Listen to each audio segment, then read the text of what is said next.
আসসালামু আলাইকুম এভরিওয়ান। আজ আমি মাছের ডিম রান্না করব, কিন্তু একটু ভিন্ন স্টাইলে। ম্যাক্সিমাম টাইম আমি সবাইকে দেখি মাছের ডিম লবণ হলুদ দিয়ে গরম পানিতে সিদ্ধ করে তারপর রান্না করে, কিন্তু আজ আমি শুধুমাত্র লবণ দিয়ে মেখে এটাকে সুন্দর মতো ভেজে নিব। ডিমটা একটু শক্ত হয়ে এলে আমি এটাকে একটু মিডিয়াম সাইজের পিস করে কেটে নিব।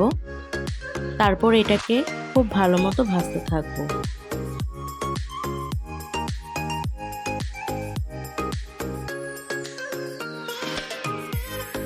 ডিমগুলো অলমোস্ট ভাজা শেষ। এখন আমি এগুলোকে নামিয়ে রাখবো।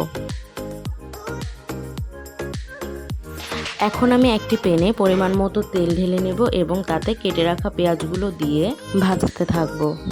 তারপর এতে লবণ এবং আদা রসুন দিব, দিয়ে কিছুক্ষণ ভাজতে থাকবো যাতে আদা রসুনগুলো সুন্দর মতো ভাজা হয়ে যায়।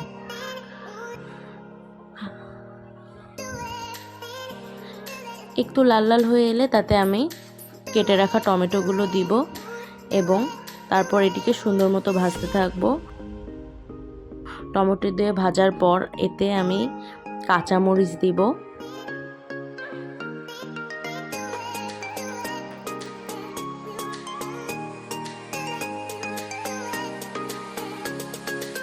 টমেটো মরিচ দিয়ে কিছুক্ষণ ভাজার পর আমি এতে খানিকটা হলুদের গুঁড়া, জিরার গুঁড়া এবং লাল মরিচের গুঁড়া দিয়ে দিব। তারপর একটু গরম পানি দিব, যেটা আমি ভিডিওতে দেখাতে পারিনি। মশলাগুলো ভালোভাবে কষা হয়ে এলে তাতে আমি আগে থেকে ভেজে রাখা মাছের ডিমগুলো সব দিয়ে দিব এবং কিছুক্ষণ ভালোভাবে নাড়তে থাকবো।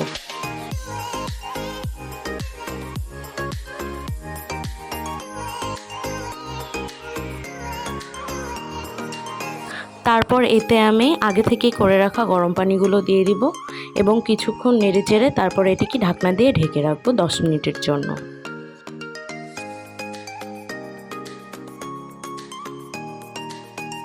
10 মিনিট পর আমার রান্না কমপ্লিট। আমি এতে একটুও ঝোল রাখিনি, আমি সম্পূর্ণ ডিমের তরকারিটা মাখো মাখো করেছি এবং এর গ্রেভিটা অসাধারণ মজা হয়েছে এবং মাছের ডিমগুলো খুব সুন্দর মতো কুকড হয়েছে। তো সবাই ভালো থাকবেন। আমার রেসিপিটা দেখার জন্য সকলকে অসংখ্য অসংখ্য ধন্যবাদ। আল্লাহ হাফেজ, টাটা, টেক কেয়ার।